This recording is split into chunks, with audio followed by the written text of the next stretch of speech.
Buildings that once stretched, never ending into the blue canvas of open skies. Multicolored houses lining up side by side for rows upon endless rows. A constant hum of cars traveling near and far away, never stopping to glance your direction. And late nights, never empty, lit up by illuminating reds, fading yellows, and daring greens. This is where my world began. Bustling city, a place of constant motion and ceaseless noise. This was the place that held millions of opportunities for a naive child such as myself and the others around me.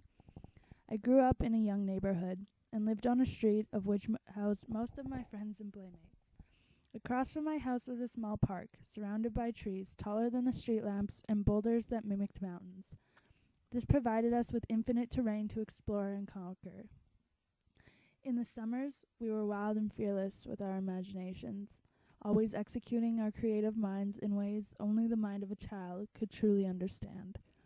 In the winter, we were survivors of the mountainous lands and embracers of the harsh winds and dense snow, risking our lives to climb to the top of the hill only to slide down once again. We didn't know that this seemingly endless park was only a speck to the eyes of the world, much bigger than we could possibly wrap our heads around. Looking back now, I realize how unknowing and childish we really were. But still, some of the most pointless, ridiculous games we used to play are the memories that still make me smile. To think that we believed that everything we'd ever need was right here in our backyards is really a ridiculous thought. And at the same time, it makes sense.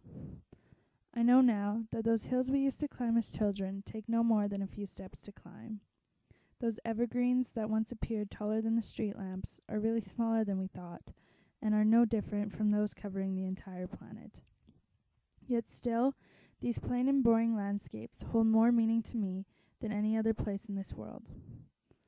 To a stranger passing through, this little park that holds my childhood would be no more than a seemingly empty place, a lonely little park, forgotten by the souls that once filled it with life.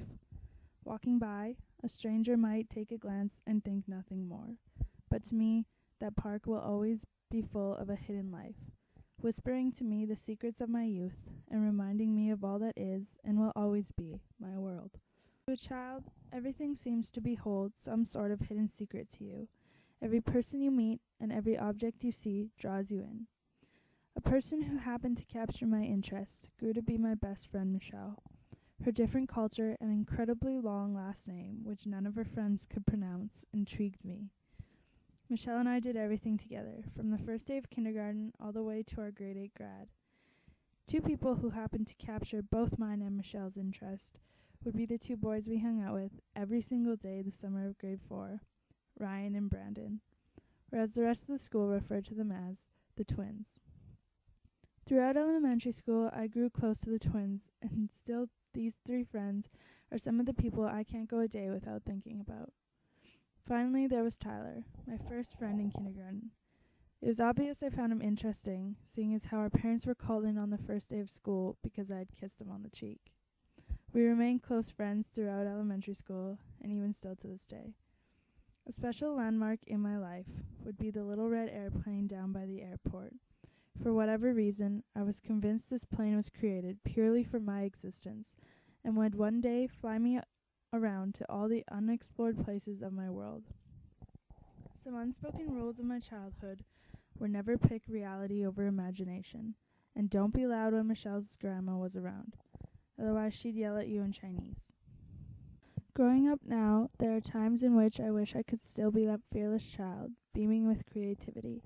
I wish I could go back to when I understood without understanding, but the experiences I have gone through and the things I now understand, my whole existence that lingers in that little park, and believing that everything I need is in my backyard, is what shaped my life into what it is. These are what make my connections to the world around me unique. Buildings no longer rise past the heights of my imagination.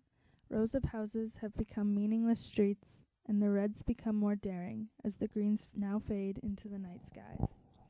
This is the city, my world, my life as I once knew it. This was once the only place I knew, that has now become a smaller place as my knowledge of the world grew. For the rest of my life, I will always carry this place with me, in my heart and mind. I'll never forget it, because this is where my world began.